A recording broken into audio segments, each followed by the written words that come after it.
لا حول ولا قوة إلا بالله العلي العظيم. حسبنا الله ونعم الوكيل، نعم المولى ونعم النصير. بسم الله الرحمن الرحيم. الحمد لله رب العالمين الرحمن الرحيم مالك يوم الدين فاطر السماوات والأرضين وبارئ الخلائق أجمعين. الصلاة والسلام والتحية والإكرام على سيد الأولين والآخرين أفضل الأنبياء والمرسلين الملقب بطه وياسين محبوب رب المشرقين والمغربين مولانا ومولى الكونين جد الحسن والحسين بالقاسم محمد.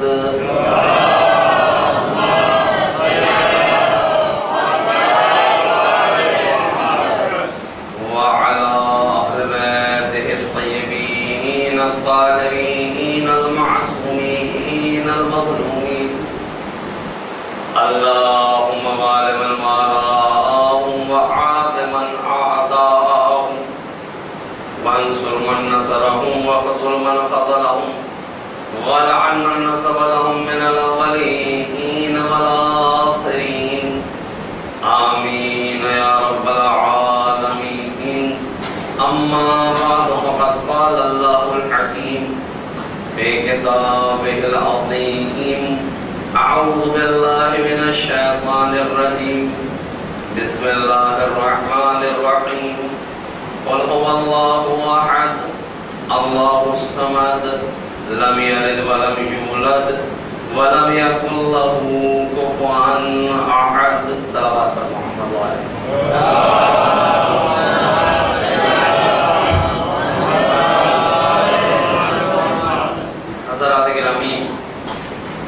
اس عشرہ محرم کے لیے ہماری مبارک جماعت کی طرف سے جو ہمارا موضوع بیان ہے وہ کربلا اور اصول دین ہے. آپ مجھ سے بہتر جانتے ہیں کہ سارے دین کی جان، سارے مذہب کی جان، شریعت کی جان، احکام کی جان اصول دین ہے، اور اصول دین کی جان عقیدہ توحید ہے. توحید کا مطلب ہے اللہ کو ایک ماننا.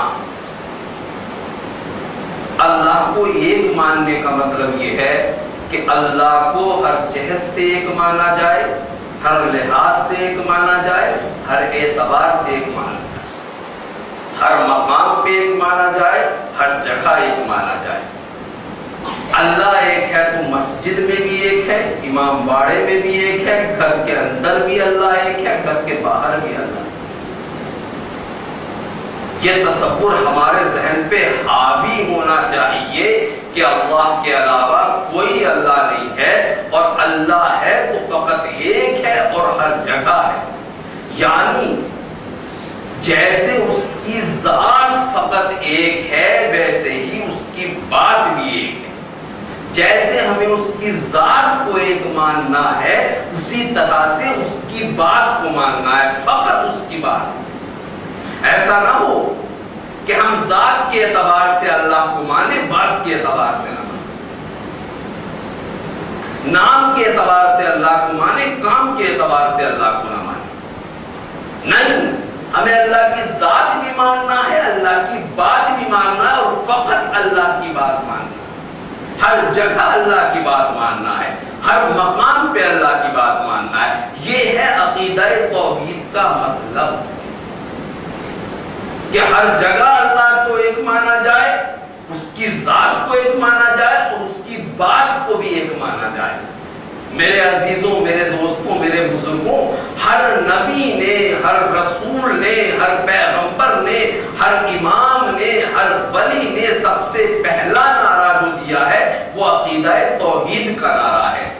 آدم پرچم توحید کو لے کے آگے بڑھے تو صفی اللہ کہلائے، نوح پرچم توحید کو لے کے آگے بڑھے تو نبی اللہ کہلائے، ابراہیم پرچم توحید کو لے کے آگے بڑھے تو خلیل اللہ کہلائے، موسیٰ پرچم توحید کو لے کے آگے بڑھے تو کلیم اللہ بنایا گیا، عیسیٰ پرچم توحید کو لے کے آگے بڑھے تو روح اللہ کہا گیا، محمد مصطفیٰ پرچم توحید کو لے کے آگے بڑھے تو رسول اللہ کہا گیا، امیر المومنین کے ہاتھ میں یہ پرچم آیا تو ید اللہ کہلایا، حسن مصطفیٰ کے ہاتھ میں آیا تو حجت اللہ کہلایا، اور جب مہدی زمانہ کے ہاتھ میں آئے گا تو بقیت اللہ کہلائے گا۔ صلوات پڑھ دے محمد و آل محمد پر۔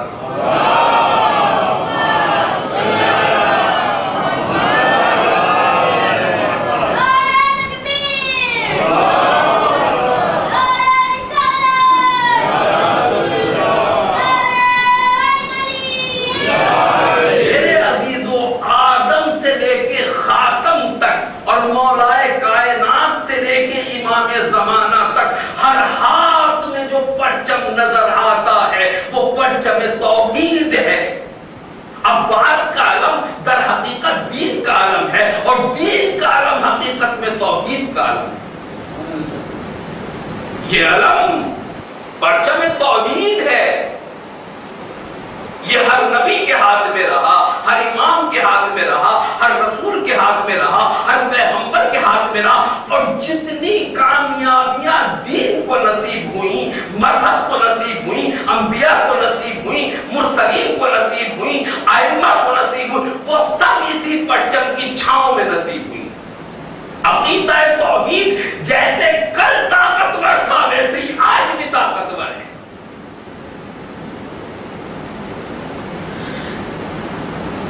عقیدہ توحید صرف یہ نہیں کہ طاقت رکھتا ہے، بلکہ جس دل میں یہ عقیدہ آ جائے اسے بھی طاقتور بنا دیتا ہے، طاقتور بنا دیتا ہے، اتنا بڑا طاقتور بنا دیتا ہے کہ حکومتیں اس کے مقابلے پہ آ جائیں، ایٹم بم اس کے مقابلے پہ آ جائیں، سلطنتیں اس کے مقابلے پہ آ جائیں، تو سلطنتوں کو زیر ہونا پڑے گا، توحید پرست کو زیر نہیں ہونا پڑے گا۔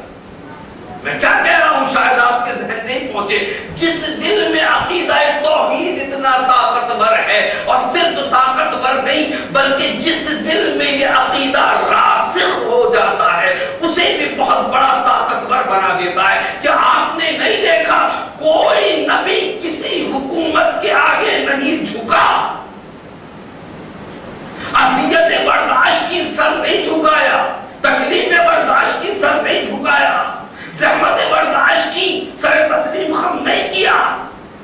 تمام انبیاء کی تاریخ اٹھا کے دیکھ لیجئے، ظلم و ستم ستاتے ستاتے تھک گیا، لیکن کلمہ توحید بلند ہوتے ہوئے نہیں تھکا۔ صلوات پڑھ دے محمد و آل محمد پر۔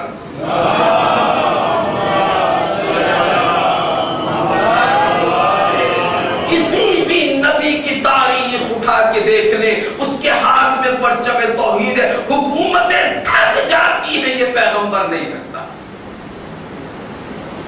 کسی بھی دور کی تاریخ آپ اٹھا کے دیکھ لیجئے، یہ عقیدہ توحید کتنا طاقتور ہے، اور جس دل میں راسخ ہو جاتا ہے اسے کتنا قوی بنا دیتا ہے۔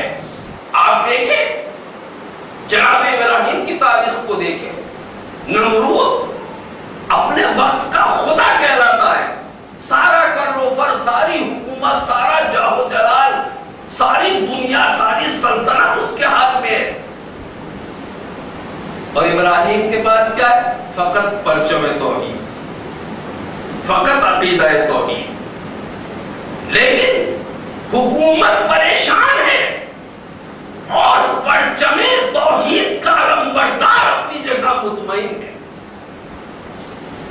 حکومت پریشان ہے، میں نے کیوں کہا کہ حکومت پریشان ہے، ابراہیم مطمئن ہے؟ اس لیے کہ حکومت کو برباد کرنے کے لیے ابراہیم نے کچھ نہیں کیا، ابراہیم کو برباد کرنے کے لیے حکومت نے بہت کچھ کیا۔ یہ ایک ہو کے حکومت سے نہیں ڈرتا، اور حکومت پوری سلطنت لاکھوں آدمیوں پہ مشتمل ہو کے بھی اس سے ڈرتی ہے. لیکن یہ کتنا طاقتور ہے، کتنا طاقتور ہے کہ یہ ایسے ایسے کام کرتا ہے جو ہم جیسے واقعی مل کے ہزار بھی نہیں کر سکتے. اس زمانے میں جب بتوں کو خدا مانا جا رہا ہو، شرک کا دور دورہ ہو، ہر ایک اپنی حاجتیں منتیں لے کے بت خانے میں آتے ہوں، ان کے سامنے روتے اور گڑ گڑاتے ہوں، ایسے عالم میں بتوں کو توڑنا کتنا بڑا کمال ہے، معمولی بات نہیں ہے. ذرا آپ تجربہ کر کے دیکھیے، ہم کھل کر اپنی جماعت کے ایک آدمی سے بھی نہیں ٹکرا سکتے. آج کھل کر، منافقت دوسری بات ہے، کھل کر آج ہم اپنی جماعت کے ایک آدمی سے بھی نہیں ٹکرا سکتے، اور ابراہیم پوری حکومت سے ٹکرا رہے ہیں. یہ توحید کی طاقت ہے، یہ توحید کی طاقت ہے. بت خانہ ہے، بتوں کی پوجا ہو رہی ہے. پہلے تو تبلیغ کی، ارے انہیں خدا مانتے ہو، یہ تو نہ سنتے ہیں نہ سمجھتے ہیں، ان سے تو تم بہتر ہو، چونکہ یہ تمہیں نہیں بنا سکتے، تم انہیں بنا سکتے ہو. نہیں ایسا ہوگا. بتوں پہ مکھی بیٹھتے ہیں، کہتے ہیں کتنے بے بس ہیں یہ تو اٹھا بھی نہیں سکتے اپنے چہرے سے مکھی. نہیں سمجھ میں آتا. کیا کیا؟ قوم کا بہت بڑا میلہ تہوار آ گیا، سب کے سب چلے گئے. ابراہیم نے کام تو نہیں جائیں گے، ہماری طبیعت نازار ہے. حکومت سے ٹکرانے کا عقیدہ توحید پیدا کرتا ہے. سب چلے گئے، جناب ابراہیم رہ گئے. اور پھر وہ کیا جو کرنا تھا. آپ نے چھپ کے کیا، چھپ کے نہیں کیا. ساری قوم چلی گئی تھی، فقط ابراہیم بچے تھے، نام انہیں کا آنا تھا. سمجھ گئے آپ پورے مسافر خانے میں کسی کو چھوڑ کے نہ جائیں اور فقط مولانا کو بٹھا کے جائے تو مسافر خانے میں جو بھی ہوگا مولانا ذمہ دار ہوں گے. سمجھ رہے ہیں آپ؟ جب پوری قوم میلہ منانے چلی گئی، کوئی باقی نہیں رہا اور ابراہیم فقط باقی رہ گئے، تو جو بھی کارستانی قوم میں ہوگی ابراہیم کو پکڑا جائے گا. جانتے تھے. ان کے سامنے کیوں نہیں توڑا؟ چونکہ جسے جو بناتا ہے اس سے کچھ نہ کچھ محبت ہوتی ہے. براہ راست لڑنا نہیں چاہا، ورنہ توڑنا تو تھا اور ثابت کر رہا تھا. بعد میں ثابت بھی کیا. سب چلے گئے، وہ ادھر کو گئے، یہ بت خانے میں آ گئے. سارے بتوں کو توڑ دی اور جو بڑا والا تھا اس کے کلہاڑا گلے میں ڈال دی. بتانے کے لیے، عمل کر کے دکھایا کہ تمہارا عقیدہ شرک کتنا کمزور ہے. سب قوم پلٹ کے آئی. یہ کیا ہوا؟ یہ کیا ہوا؟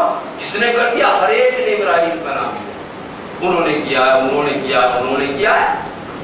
کسی نے یہ نہیں کہا یہ بڑے بت کا کام ہو سکتا ہے. جناب ابراہیم کو پکڑ کے لایا کہ بھائی تم نے یہ کیا کیا؟ کہ ہم نے کیا. یہ چھوٹے چھوٹے سب ٹوٹے پڑے، یہ بڑا والا جو ہے یہ نہیں ٹوٹا. بلاڑا اس کی گردن پہ اسی کا کام ہو. ان کی زبان سے اعتراف کرایا کہ تمہارے خدا کتنے کمزور ہیں. انہوں نے کہا یہ تو کچھ بھی نہیں کر سکتا. اب ابراہیم کی بات کہنے لگے، ارے یہ تو بیچارہ اتنا بے بس ہے کہ ناک پہ مکھی بھی بیٹھ جائے تو اڑا نہیں سکتا. یہ اپنے چھوٹے بھائیوں کو کیسے قتل کر سکتا ہے؟ ابراہیم نے یہیں سے استدلال کیا، اگر یہ اتنا بے بس ہے تو اسے خدا کیوں مانتے ہو؟ اس کو خدا مانو جو سورج کو نکالتا ہے، سورج کو ڈبوتا ہے. تمہارا اور ہمارا سب کا ماننے والا ہے. جواب دے کیا؟ قوم کی کچھ سمجھ میں آیا. سمجھ میں قوم کی بہت سی باتیں آتی ہیں. یہ اور بات ہے کہ مانی نہ جائے. سمجھ میں بات ان کی بھی آ گئی تھی، لیکن اب وہ اپنی بیس کو باقی رکھنے کے لیے ابراہیم کے مقابلے کو کر آئے. پوری حکومت ابراہیم کے مقابلے پہ آ گئی. دیکھیے عقیدہ توحید میں کتنا زور ہوتا ہے، کتنی طاقت ہوتی ہے میرے عزیزوں.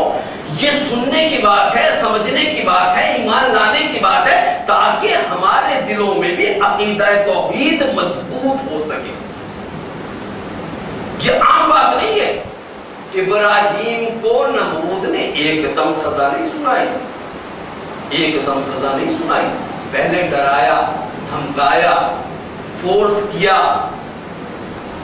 کیا کیا اس نے پہلے؟ تمہیں سزا دی جائے گی، تم نے ہمارے خداؤں کی توہین کی ہے. کیا کیا جائے گا؟ سارے شہروں سے اس مجرم کو جلانے کے لیے لکڑیاں اکٹھی کی جائیں، اور جو شہر لکڑی دینے سے آمادہ، لکڑی دینے سے انکار کر دے، اس کا انجام بھی ابراہیم کے ساتھ ہوگا. سمجھ گیا کتنا ڈرایا جا رہا ہے، کتنا دھمکایا جا رہا ہے، کتنا بوجھ ڈالا جا رہا ہے. سارے شہروں سے پوری مملکت کے ایک خلیل خدا کو جلانے کے لیے لکڑیاں اکٹھی کی جا رہی ہیں. تم بھی دو، تم بھی دو، تم بھی دو. پوری مملکت سے لکڑیاں اکٹھی کی گئی ایک کو جلانے کے لیے. یعنی شرک نے خود سمجھا دیا کہ ابراہیم کتنا بڑا طاقتور ہے. میں کیا کہہ رہا ہوں؟ ظلم اور شرک خود سمجھا رہا ہے کہ ہم کتنے کمزور ہیں اور ابراہیم کتنا بڑا طاقتور ہے. چونکہ ایک گھر کو جلانے کے لیے ایک لکڑی کافی ہوتی ہے، یہ ایک کو جلانے کے لیے سارے ملک کی لکڑیاں اکٹھی کر رہے ہیں. ایک لکڑی سے آپ پوری دنیا پھونک سکتے ہیں، لیکن ظلم کمزور ہے، شرک کمزور ہے، دہشت میں مبتلا کرنا چاہتا ہے. تمام لکڑیاں اکٹھی ہو گئی، دنیا بھر سے لکڑیاں منگائی گئی. اب ان لکڑیوں میں آگ لگائی گئی. آگ معجومہ میں جل رہی ہے اور اس کی لپٹیں جا رہی ہیں نمکیا میں. اتنی زبردست آگ، جو پرندہ گزرتا تھا اسی میں گر جاتا تھا، آس پاس پرندے بھی نہیں آتے. اتنا دہشت زدہ کیا. لیکن عقیدہ توحید کی قوت کو دیکھیے. ان انتظامات میں مہینے، 6 مہینے، سال بھر گزر گئے، لیکن ابراہیم مطمئن ہے. کیوں؟ ان کے پاس کیا ہے؟ یہ تو اتنے تن و تنہا ہے کہ ان کا تو چچا بھی ان کے ساتھ نہیں ہے. اتنے اکیلے ہیں اپنے گھر میں ابراہیم کہ ان کا چچا بھی ان کا مخالف ہے، پھر بھی مطمئن ہے. یہ کون اطمینان دلائے ہوئے ہے؟ عقیدہ توحید، پروردگار کے اوپر توکل. اب تمام لکڑیاں جمع ہو گئی، آگ لگا دی گئی. قصہ سنا ہوا ہے، مجھے نتیجہ دینا ہے. آگ لگا دی گئی. اب یہ آگ اتنی بھیانک ہے کہ کوئی ڈالنے پہ ہی آمادہ نہیں ہے ابراہیم کو آگ. کہ جو ڈالے گا وہ خود بھی بن جائے گا، منجنیق کا سہارا لیا. لیکن ڈالنے والے سوچ رہے ہیں، تدبیریں کر رہے ہیں کیسے ڈالیں. منجنیق کا سہارا لیا، لیکن آگ میں جلنے والا پھر بھی مطمئن ہے. اور دنیا نے دیکھا کہ آگ میں ڈال کے بھی قوت کفر و شرک پریشان نظر آئی کہ جلے یا نہیں. اور عقیدہ توحید دل میں رکھنے والا آگ میں جا کے بھی اتنا مطمئن کہ اگر فرشتے نے بھی آ کے پوچھا مدد کی ضرورت ہے یا نہیں تو کہہ دیا تیری مدد کی ضرورت نہیں. جبریل نے پلٹ کے پوچھا پھر کس سے مدد مانگے گا؟ کہ جس کا عقیدہ دل میں ہے اسی سے مدد مانگوں گا. صلوات پڑھ دے محمد و آل محمد پر.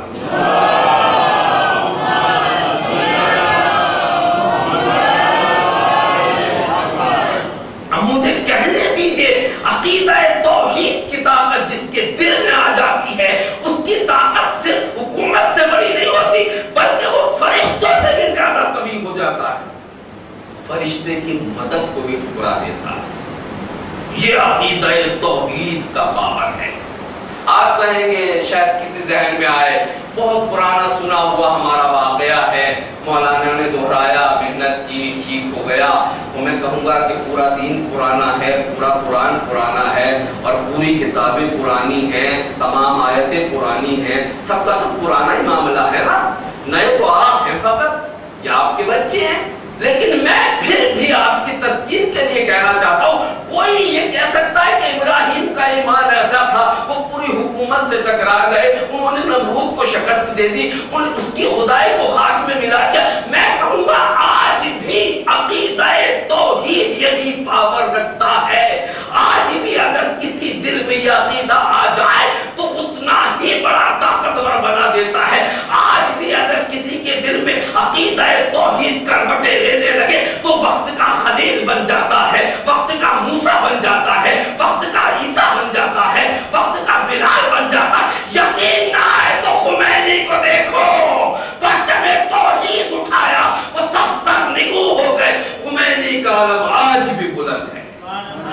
صلوات پڑھ دے محمد و آل محمد پر.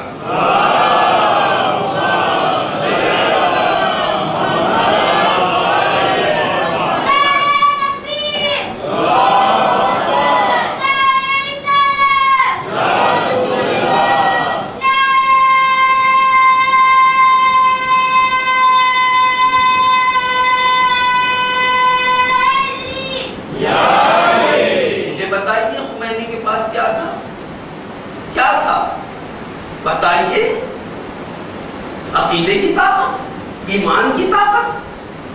250 سالہ شہنشاہیت کو ایک بوڑھے کی تسبیح نے ہلا ڈالا.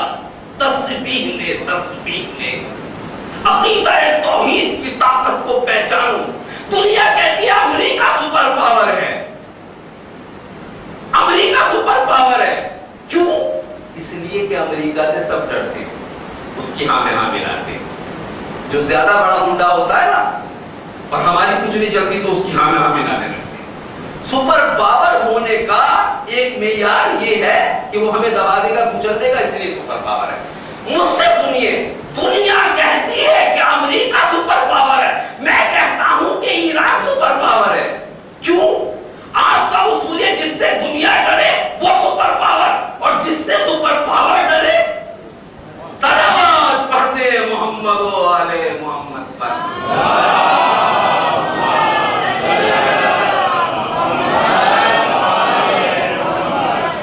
آپ مجھے بتائیے ایران کے پاس کیا ہے؟ چاروں طرف سے ایران نرغہ آدھا میں گھرا ہوا. افغانستان کس کا ہے؟ چاہے جب امریکہ آ جائے. ٹرکی کس کا ہے؟ چاہے جب اوباما وہاں آ جاتا ہے. عراق میں آ جاتا ہے، کویت میں آ جاتا ہے. سب نظروں میں ہے نا نقشہ. چاروں طرف سے ایران نرغہ آدھا میں ہے، لیکن اپنی جگہ مطمئن ہے. نہیں دیکھتے آپ؟ اپنی جگہ مطمئن ہے. اگر پوری دنیا کے نقشے پہ آپ نگاہ کریں تو ایک ملک بھی ایسا نہیں ہے جو دل سے ایران کا دوست ہو. میں کیا کہہ رہا ہوں؟ دنیا کے نقشے میں کوئی ایک ملک، کیا کہہ رہا ہوں، دل سے ایسا نہیں جو ایران کا ساتھی ہو. لیکن یہ کیوں نہیں ڈرتا؟ کیوں نہیں ڈرتا؟ کیوں نہیں ڈرتا؟ چونکہ اس کے ساتھ کوئی ہو نہ ہو الہی طاقت ضرور ہے.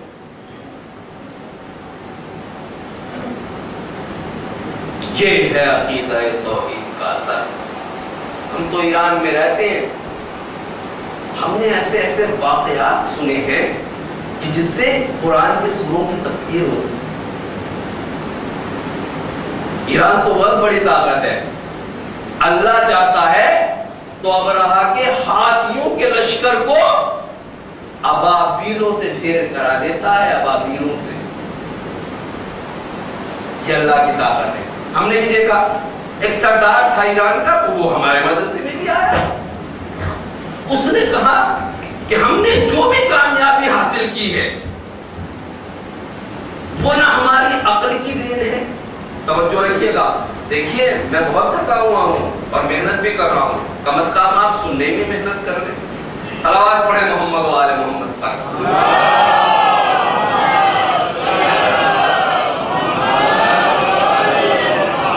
ابھی تک مجھے آپ کے سننے پہ یقین نہیں ہو رہا ہے کیونکہ صلوات میں تازگی نہیں ہے. صلوات پڑھیں محمد و آل محمد.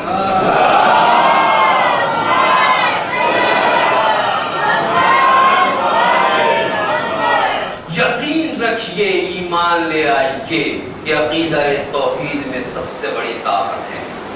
چونکہ اللہ سب سے بڑا ہے، اس کی طاقت بھی سب سے بڑی ہے. طاقت بھی سب سے بڑی ہے. کیا کہتا ہے ایرانی مجاہد کہ یہ نہ سوچنا ہم نے اپنی عقل کے ذریعے اسلامی حکومت قائم کیا، اپنے شعور کے ذریعے، اپنے سیاست کی بنیاد پہ نہیں. ایران میں اسلامی حکومت کا قیام دین کی طاقت ہے، اسلام کی طاقت ہے، مذہب کی طاقت ہے، شریعت کی طاقت ہے، محمد کی طاقت ہے، علی کی طاقت ہے، حسن کی طاقت ہے، حسین کی طاقت ہے. پھر واقعہ سناتا ہے کہ ایسے واقعات دنیا میں کہیں نہیں ملتے۔ وہ سردار واقعہ سناتے ہوئے کہتا ہے کہ ہم ایک جگہ محاذ جنگ پہ تھے، عراقیوں کے بہت بڑے دستے نے ہمیں دور سے دیکھ لیا، سب کے پاس گنے تھی، میں سردار تھا، میری تصویریں اس کے پاس تھی اور ہم نہیںتے تھے۔ ہم نے طہارت کرنے کے لیے ایک چھوٹا سا بیت الخلا بنا رکھا تھا۔ صلوات پڑھیں محمد و آل محمد پر۔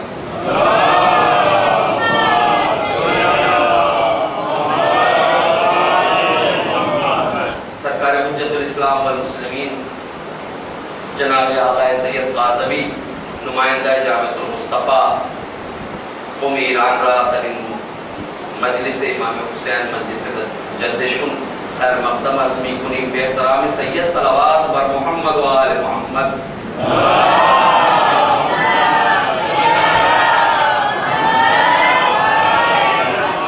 آپ بھی طرح متوجہ ہیں نا؟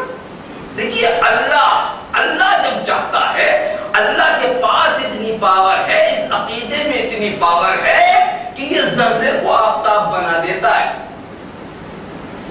تو وہ کہتے ہیں کہ ہم تھے محاذ جنگ پہ، وہ مجھے پہچانتے تھے، ہم نے طہارت وغیرہ کرنے کے لیے بنا دیتے ہیں نا کچھ لاٹھیاں گاڑ کے اور پردہ لگایا چاروں طرف اور وہاں ایک گڑھا کھود لیا تاکہ طہارت کر سکے۔ سمجھ میں آ رہی ہے نا بات؟ ایسا بنا رکھا تھا۔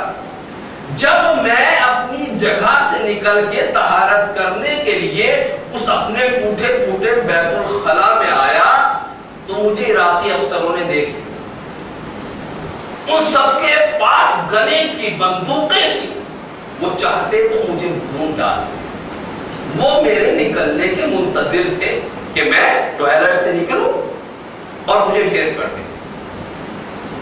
میں نے بھی انہیں دیکھ لیا، اندازہ لگا لیا آہٹ سے کہ وہ میری طرف آ رہے ہیں۔ دیکھیں اللہ کی طاقت دیکھیں، بالکل اپنے کانوں سے سنا ہوا واقعہ سنا رہا ہوں کہ میں نے انہیں دیکھا، وہ مجھ سے دور تھے، بلندی میں تھے، اور جو لوٹا ہوتا ہے بڑا والا، سمجھ رہے ہیں آپ، دشمن کی عقل پہ اللہ پردے ڈال دیتا ہے جب صاحبان ایمان کی مدد کرتا ہے۔ ایران کے لوٹے دیکھیں آپ نے، اتنا بڑا لوٹا ہوتا ہے اور اس کا ٹیبو اتنا بڑا ہوتا ہے۔ یہ نکلے کہ میں نے کیا دیکھا، کچھ بھی نہیں ہے، میں نے اس لوٹے کو یوں کر لیا تو 7-8 آدمی ایک دم سے لنگر ہو گئے، سب نے اپنی بندوقیں پھینک دی، اور میں جیسے جیسے بڑھتا گیا وہ سب بھاگ گئے تو میرے منہ سے یہ آیت نکلی، جعل حق وزحق الباطل، حق کے آتے ہی فرار کر جاتا ہے۔ شرط یہ ہے کہ حق آ جائے تو باطل کو جانا ہے، باطل اس لیے جمتا ہے کہ حق نہیں ہوتا، اگر حق آ جائے گا تو باطل کو جانا پڑے گا۔ صلوات پڑھ دے محمد و آل محمد پر۔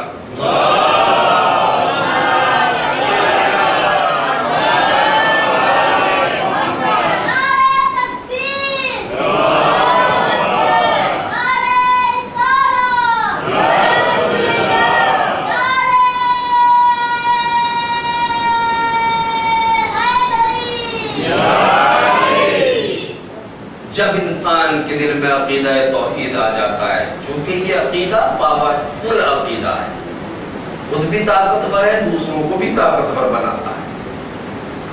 ایک لوٹے کی ہیبت اللہ نے ان پہ ایسی طاری کی کہ وہ اپنی گنوں کو پھینک کے بھاگ گئے، اور جو نہتے تھے وہ ہتھیار والے ہو گئے۔ یہ نہیں کہ اللہ ایٹم بم کا مقابلہ ایٹم بم سے کرے نا،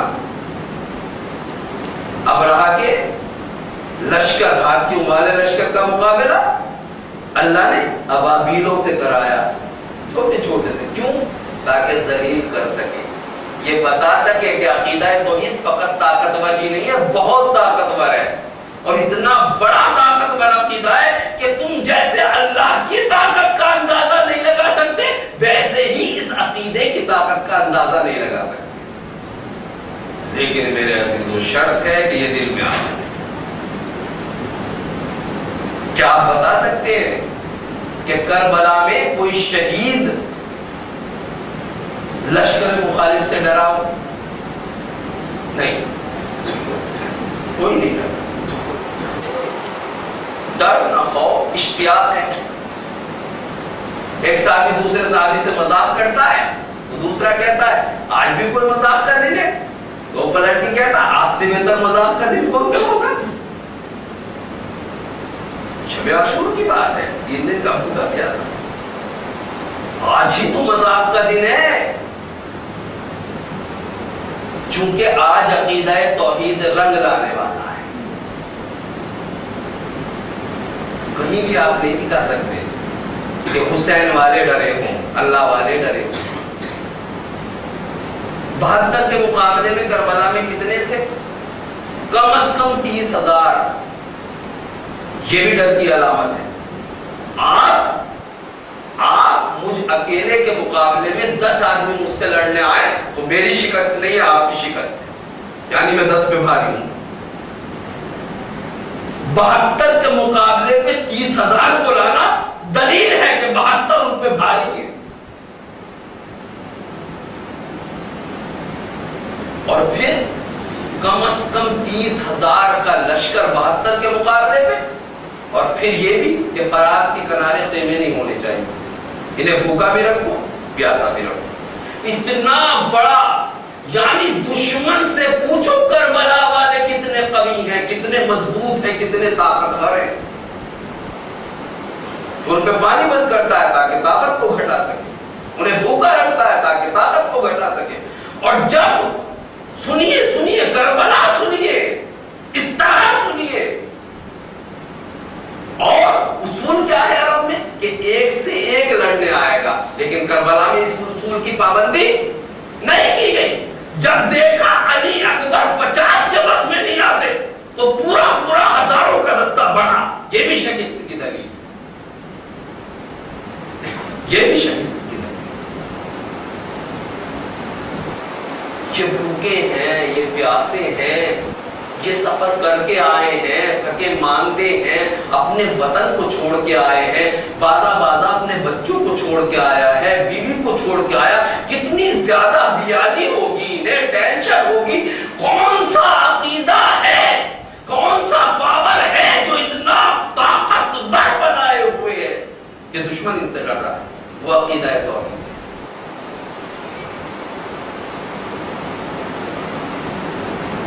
وہ عقیدہ ہے توحید۔ آ گئے حسین کربلا میں۔ آپ سمجھتے ہیں کہ حسین کی فتح کب ہوئی؟ جب یزید مر گیا؟ نہیں، یزید نے ایسے کارنامے انجام پہلے ہی سے دیے کہ ہار چکا۔ حسین کی فتح کا اعلان تو اسی وقت ہو گیا تھا جب حسین والے تمام مصیبتیں سہ کے 3 دن کے بھوکے پیاسے رہ کے تیغ و دبر آزما کے بھی کوئی ایک بچہ بھی یزید کی طرف نہیں گیا، اور اس کے لشکر میں ساری آسانیاں ہوتے ہوئے بھی ادھر کا اور ادھر آ گئے۔ لشکر یزید کو چھوڑ کے حسین کی طرف آنا یزیدیت کی ناکامی ہے، حسینیت کی فتح مندی۔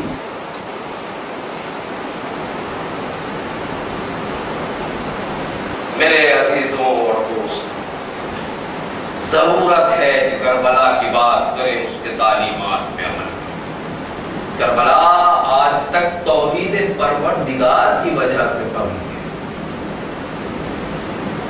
ان کے دل میں جب یہ عقیدہ روشن ہوا تو ہزاروں کو چھوڑ کے 72 کی طرف چل دیا، ہزاروں کو چھوڑ، پانی کو چھوڑ کے پیاسوں کی طرف، کھانے کو چھوڑ کے بھوکوں کی طرف، عیش و عشرت کو چھوڑ کے تکلیفوں کی طرف، پانی کے سمندر کو چھوڑ کے خون کے دریا کی طرف۔ بڑی بے کلی میں گزاری تھی انہوں نے شب عاشور۔ کبھی خیمے کے اندر جاتا تھا، کبھی خیمے کے باہر آتا تھا، کبھی زمین کو دیکھتا تھا، کبھی آسمان کو دیکھتا تھا۔ کیوں؟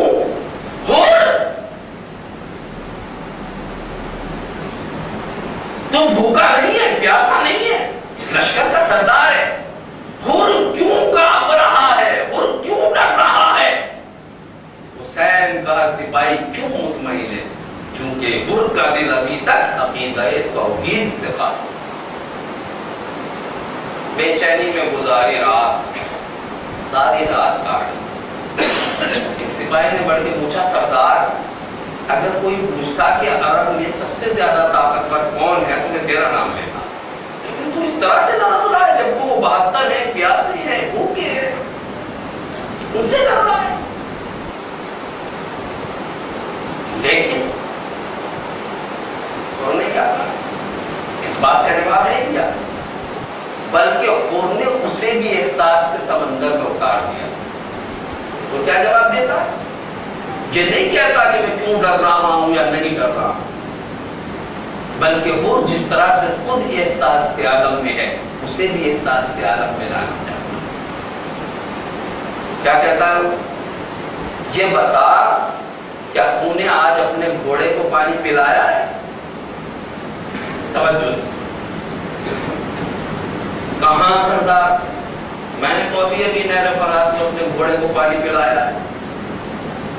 کہ تیرا تو گھوڑا بھی پانی پی چکا ہے، اور جس نے ہمیں رستے میں پانی پلایا تھا اس کا 6 مہینے کا بچہ بھی 3 دن کا بھوکا پیاسا۔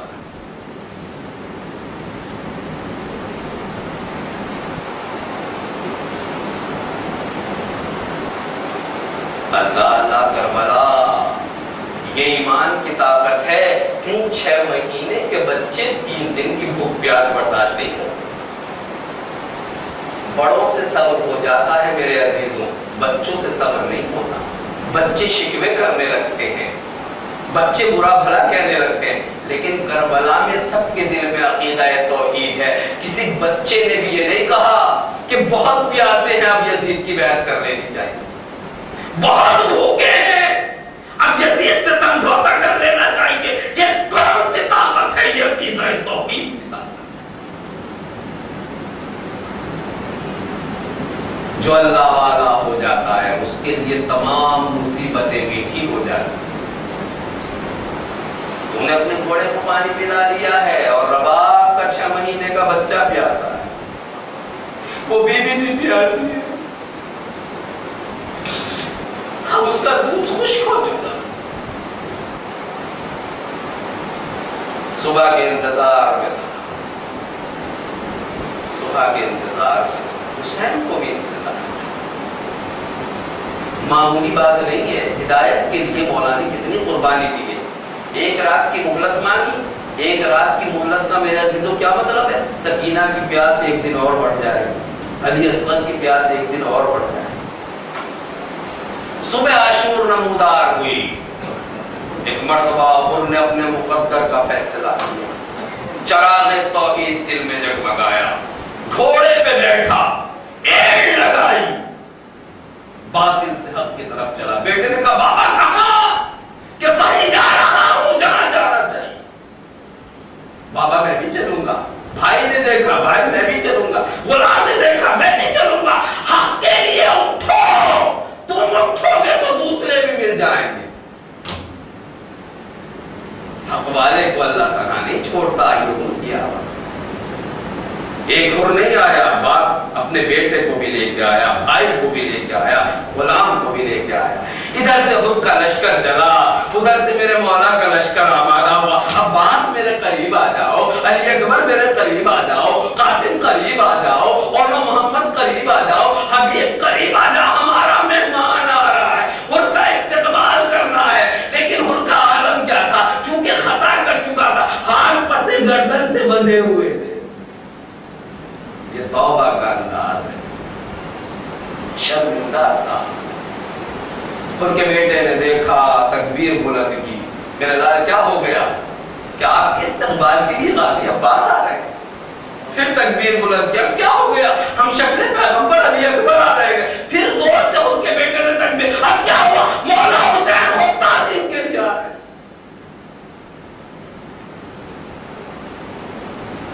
شہداء کربلا استقبال آ گیا، وہ گھوڑے سے اتر گیا، سیدھا جا کے مولا کو سلام کر کے قدموں پہ سر رکھ دیا، مولا ان قدموں کو نہیں چھوڑوں گا، پہلے یہ بتائیے کیا میری خطا معاف ہو سکتی ہے؟ رو رہا ہے، تھرا رہا ہے، غلطی کا احساس ہے، چراغ عقیدہ توحید کی پوری حرارت سے جس میں پسینہ ہے۔ یہ ان کا کام تھا، یہ حسین کا کام ہے۔ حسین نے کیا کہا؟ یہ نہیں کہا وہ اٹھ جا، بلکہ اب ان کو وہ مرتبہ دیا جو عباس کو دیا کرتے تھے۔ کیا کہا؟ ارفع راسک یا اخی، میرے بھائی ذرا میں دیکھ تو لوں تو کون ہے۔ اپنا بھائی کہہ کے مولا نے ان کو اٹھایا اور سینے سے لگا لیا۔ اب تو میری طرف آ گیا، میرا اللہ کا بن گیا، تو تو بھی میرے عباس کی طرح ہے، تو بھی علی اکبر کی طرح ہے،